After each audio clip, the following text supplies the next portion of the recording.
वो एक ऐसी लड़की थी जिनकी गर्दन टूटी हुई थी और उनके यूरोपियन क्लासमेट्स उनके इंडियन एक्सेंट के लिए उन्हें तंग करते थे। लेकिन आज वो इंडिया की सबसे बड़ी म्यूचुअल फंड कंपनीज में से एक चलाती है। 4 कॉन्टिनेंट्स में बड़े होते हुए उन्होंने एक सच्ची इंडियन बिजनेस लीडर बनने के अपने पिछले स्ट्रगल से जो कुछ सीखा उसे एक साथ लाया है। क्या आपने उन्हें शार्क टैंक इंडिया सीजन 3 में देखा? सिर्फ 34 साल की उम्र में राधिका गुप्ता विकास सचदेवा की जगह लेकर एडलवाइस एसेट मैनेजमेंट कंपनी की सीईओ बन गई। 2 साल बाद 2019 में उन्होंने भारत बॉन्ड ईटीएफ लॉन्च किया, जो इंडिया का पहला कॉर्पोरेट बॉन्ड ईटीएफ था। राधिका की लीडरशिप में एडलवाइस बहुत आगे बढ़ी है। जब वो सीईओ बनी थी तब वो 30th पोजीशन पर थी और अब 2023 में 13th पोजीशन पर आ गई है। राधिका का एंटरप्रेन्योरियल जर्नी एडलवाइस से बहुत पहले शुरू हो गया था। क्या आप जानते हैं, जब वो यूएसए के यूनिवर्सिटी में थी तब वो रोटी बेचती थी। राधिका अच्छी कुक थी और स्टूडेंट्स इंडियन खाना खाने के लिए उनके अपार्टमेंट में आते थे, तो उन्होंने सोचा क्यों ना दाल चावल बेचकर पैसे कमाए, और ऐसे ही वो रेस्टोरेंट बिजनेस में आ गई। I was a decent cook and the boys would come to the apartment to eat food, not make money out of selling dal chawal. 25 साल की उम्र में यूएसए छोड़कर वो अपने लॉन्ग टाइम फ्रेंड और हस्बैंड नालिन मोनिस के साथ 2009 में अपना खुद का एसेट मैनेजमेंट फर्म शुरू करने के लिए इंडिया आ गई। ये यूएसए में हुए फाइनेंशियल क्राइसिस के बिल्कुल बाद हुआ था। राधिका वॉल स्ट्रीट पर काम कर रही थी, लेकिन ये सब लेऑफ्स के बावजूद वो अपनी जॉब और वीजा बचाने में कामयाब रही। सबको लगा कि डॉलर की सैलरी और वॉल स्ट्रीट पे अच्छी जॉब छोड़ देना, वो भी इंडिया में अनसर्टेन फ्यूचर के लिए, एक बहुत खराब आइडिया है। लेकिन राधिका को कोई रोक नहीं सकता था, क्योंकि उन्हें ये यकीन था कि वाटन स्कूल से डिग्री और वॉल स्ट्रीट जॉब का एक्सपीरियंस उन्हें इंडिया में एक एज देगा। लेकिन लोग राधिका के फर्म फोरफ्रंट कैपिटल मैनेजमेंट में पैसे इन्वेस्ट करने के लिए उनके उम्मीद के मुताबिक दौड़ते हुए नहीं आए। उन्होंने कंपनी की शुरुआत राधिका की लाइफ सेविंग्स 2.5 मिलियन रुपीज से की थी। शुरू में जब कोई इनकम नहीं हो रहा था और कोई सैलरी भी नहीं मिल रही थी, तो वो पियन और पेंट्री बॉय का काम भी खुद करती थी। लेकिन ये 2.5 मिलियन रुपए की इन्वेस्टमेंट 1 साल बाद 20 मिलियन रुपए में बदल गई और जल्द ही वो 2 बिलियन रुपए का पोर्टफोलियो मैनेज कर रहे थे, जिसने एडलवाइस फाइनेंशियल सर्विसेज लिमिटेड का ध्यान खींचा और फाइनली 2014 में उन्होंने राधिका की फर्म को ले लिया। 2016 में राधिका गुप्ता ने अम्बित अल्फा और जेपी मॉर्गन एसेट मैनेजमेंट के ऑनशोर बिजनेस को खरीदने में मदद किया। वो Edelweiss multi strategy funds management private limited की हेड थी और उन्हें इन्वेस्टमेंट, सेल्स और डिस्ट्रीब्यूशन की स्ट्रेटेजिक डायरेक्शन सेट करने और उसको ध्यान देने की जिम्मेदारी मिली थी। जब राधिका सीईओ बनी तब वो कंपनीज को लीड करने में नई नहीं थी, लेकिन उनका मानना है कि सीईओ बनने से वो पूरी तरह से बदल गई। सीईओ बनने से पहले वो ज्यादा वर्कलोड कैरी करने में खुश थी, लेकिन जिम्मेदारी बांटना और टीम पर भरोसा करना और काम में उन्हें डेलीगेट करना उनके लिए चैलेंजिंग था। I always thought of myself as a very strong individual performer. I took a lot of accountability on myself. Give me as much load you could throw and I would be very happy to carry it. Delegation was not something that came very easily. CEO बनने के बाद उन्होंने न सिर्फ काम की जिम्मेदारी बल्कि मन की परेशानियों की जिम्मेदारी भी बांटना सीख लिया। क्या आप जानते हैं उनके हस्बैंड उन्हें टर्टल क्यों बुलाते थे? एक बार राधिका ने बताया था, My husband called me a turtle. A diplomat's daughter, I would run to avoid conflict. Being an effective CEO means addressing conflict. So I've gone from a conflict avoider to a conflict addresser. Radhika का जन्म India में नहीं हुआ था। राधिका गुप्ता का जन्म 14 सितंबर 1983 को पाकिस्तान में हुआ था, जब उनके पापा इंडियन कॉन्सुलेट में पोस्टेड थे। उनके पापा Yogesh Gupta Indian foreign service के एम्प्लॉय थे, जिनकी पोस्टिंग हर 3 साल में बदल जाती थी, जिससे छोटी राधिका एक ग्लोबल सिटीजन बनकर बड़ी हुई। उनकी मम्मी आरती गुप्ता एक स्कूल टीचर थी और वो साथ में न्यूयॉर्क, नाइजीरिया, न्यू दिल्ली और रोम में मूव होते रही, क्योंकि उनके फॉरेन सर्विस ऑफिसर पापा एक जगह से दूसरी जगह पोस्टिंग पर जाते रहे। उनके पेरेंट्स ने बहुत मेहनत किया। वो राधिका को बेस्ट एजुकेशन देने में यकीन रखते थे। अपने पेरेंट्स की वैल्यूज को समझते हुए Radhika Gupta university of Pennsylvania से Jerome Fisher program in management and technology से ग्रेजुएट हुई। उन्होंने university of Pennsylvania school of engineering and applied sciences से bachelor of science in engineering in computer science की डिग्री हासिल की। साथ ही साथ उन्होंने 2005 में university of Pennsylvania the Wharton school से bachelor of science in economics की डिग्री भी ली। राधिका सोचती है कि वर्ल्ड के अलग अलग जगह रहने से उनकी लाइफ काफी शेप हुई है। वो ये मानती है कि 4 कॉन्टिनेंट्स में रहने का एक्सपीरियंस दुनिया घूमने से बिल्कुल अलग होता है। We moved countries and continents without thinking. Gives you a tremendous sense of optimism also. Very core to my parents' values were that you control what you can control. You can't control what country the government posts you to. लेकिन राधिका का कहना है foreign countries में रहने से वो बहुत adaptable बन गई, जो उन्हें कॉर्पोरेट बैटल से डील करने में मदद करती है। लेकिन कुछ सेटबैक्स भी थी। राधिका एक ब्राइट स्टूडेंट थी और वो जहां भी गई टीचर्स को बहुत पसंद आई, लेकिन उनके जन्म के वक्त थोड़ा कॉम्प्लिकेशंस हो गया, जिससे उनकी गर्दन टेढ़ी रह गई। उनका फिजिकल अपीयरेंस और इंडियन एक्सेंट उन्हें स्कूल में पुलिस का निशाना बना देता था। कभी कभी उनके फेलो स्टूडेंट्स उनके साथ में खेलने नहीं देते थे और वो उन्हें अप्पू बोलते थे, जो कार्टून सिम्पसन्स का कैरेक्टर है। इन सब वजह से स्कूल के दिनों में उनका सेल्फ कॉन्फिडेंस बहुत कम था। राधिका अपने क्लासमेट्स की तरह ट्रेडिशनल हॉबीज में पार्ट नहीं ले सकती थी, लेकिन उन्हें किसी हॉबी की जरूरत थी।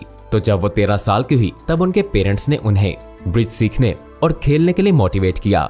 शुरू में तो राधिका ये आइडिया सुनकर इम्प्रेस नहीं हुई, क्योंकि वो सोचती थी कि ब्रिज 40 साल के लोग खेलते हैं, लेकिन बाद में वो इस गेम से प्यार करने लगी।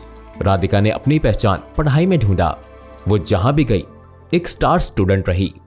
नाइजीरिया में स्कूलिंग करते समय वो अमेरिकन इंटरनेशनल स्कूल में वॉरलॉर्ड्स की बेटियों और बड़े कंपनीज के सीईओज के बच्चों के साथ पढ़ी थी। उनके क्लासमेट्स हॉर्स राइडिंग जैसे एक्सपेंसिव स्पोर्ट्स करते थे।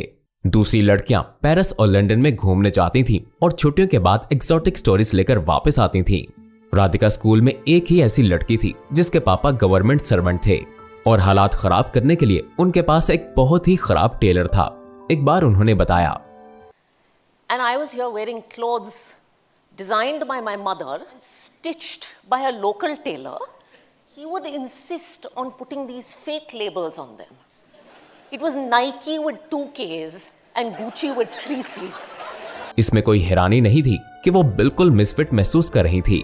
हालांकि राधिका के गर्दन में जन्म से ही थोड़ा झुकाव था, लेकिन ये उनके बचपन में ज्यादा दिखता नहीं था।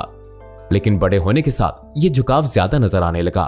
राधिका ने बहुत इंटरव्यूज में ये माना है कि वो अपनी टेढ़ी गर्दन को लेकर बहुत सेल्फ कॉन्शियस रहती थी और इससे उसका सेल्फ एस्टीम भी कमजोर पड़ता था। जिंदगी में एक वक्त ऐसा भी आया जब वो ये सोचकर परेशान होती थी कि अगर वो वजन कम करेगी तो उनकी टेढ़ी गर्दन और ज्यादा दिखने लग जाएगी।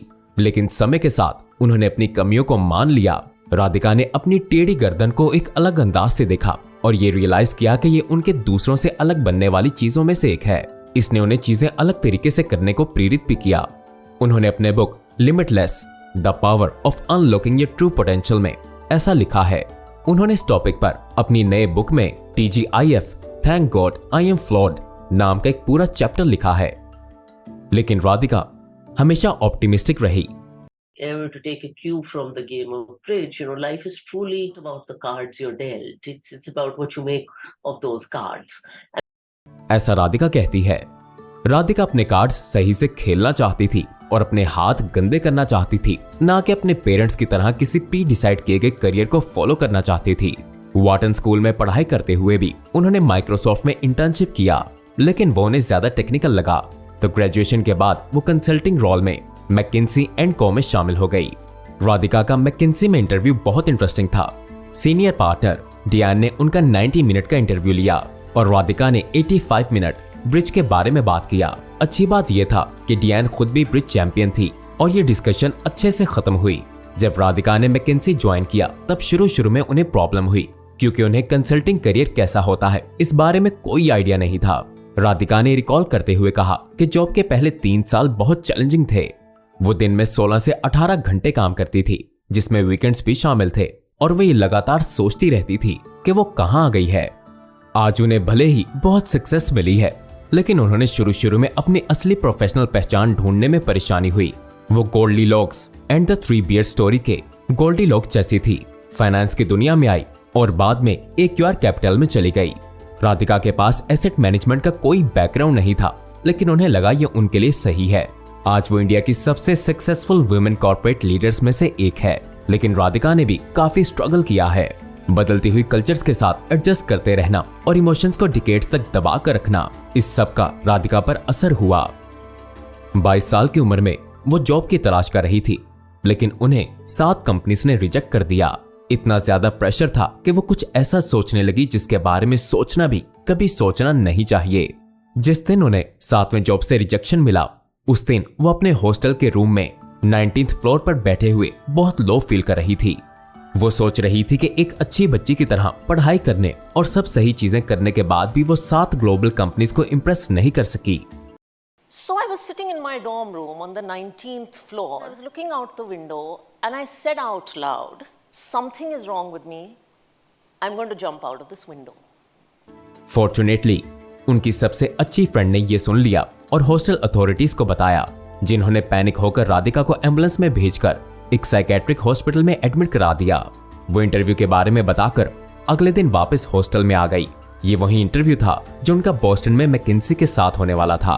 क्या आपको ये इंटरेस्टिंग नहीं लगता? राधिका जॉब इंटरव्यू के लिए सीधे साइकेट्रिक वार्ड से गई थी। वो मैकेंसी के इंटरव्यू में ये सोचकर गई थी कि इंटरव्यू उनसे ऐसा सवाल पूछेगा, एक बोइंग 747 में आप कितनी पिंग पोंग बॉल्स डाल सकते हैं? लेकिन उन्हें राहत तब मिली जब ब्रिज गेम के बारे में बात होने लगी।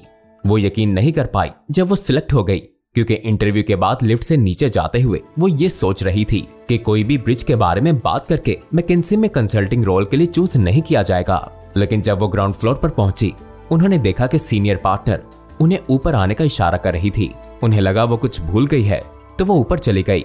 जब राधिका लिफ्ट से बाहर आई, तब उन्होंने देखा कि इंटरव्यूअर वहां खड़ी है और उन्होंने राधिका को बताया कि वो नौकरी के लिए सिलेक्ट हो गई है। आप इमेजिन कर सकते हैं राधिका को कितना रिलीफ फील हुआ होगा। कहने की कोई जरूरत नहीं, वो पूरी तरह टूट गई। ये वो रिलीफ फीलिंग थी जो उन्होंने इंटरव्यू से ठीक पहले एम्बुलेंस में हॉस्पिटल जाने और 7 बार कंसेक्यूटिव रिजेक्ट होने के बाद मिली थी। मैकेंसी के दिनों से राधिका गुप्ता बहुत आगे बढ़ चुकी है। वो इंडियन फाइनेंशियल मार्केट में एक प्रोमिनेंट पर्सन है और उन्हें उनके एफर्ट्स के लिए कई बार सम्मानित किया जा चुका है। उन्हें 2021 में economic times 40 under 40 business leaders award और 2020 में Fortune India 50 most powerful women in business से सम्मानित किया गया था। ये कुछ अवार्ड्स हैं जो उन्हें मिले हैं। उनकी बेस्ट सेलर बुक को FICC पब्लिशिंग अवार्ड्स 2023 में business book of the year self help limitless award भी मिला था। क्या आपने उन्हें शार्क टैंक में देखा? राधिका सीजन 3 में शार्क बनी और उन्होंने जिंदगी का एक नया पन्ना शुरू किया। उनकी जिंदगी ज्यादा पब्लिक हो गई है। अक्सर उनकी तस्वीर ली जाती है और वो जो कहती या करती है उस पर सोशल मीडिया पर डिबेट भी होती है। राधिका का मानना है कि आपको बिजनेस में इतना अग्रेसिव होना चाहिए कि आपको दिन में नींद ना आए, लेकिन इतना कंजर्वेटिव भी होना चाहिए कि आपकी रातों की नींद हराम ना हो। राधिका गुप्ता की शादी हो चुकी है और उनका एक बच्चा है और उनकी नेटवर्थ $5 मिलियन है। क्या आप भी अपने कमियों का फायदा उठाते हैं जैसे राधिका ने किया?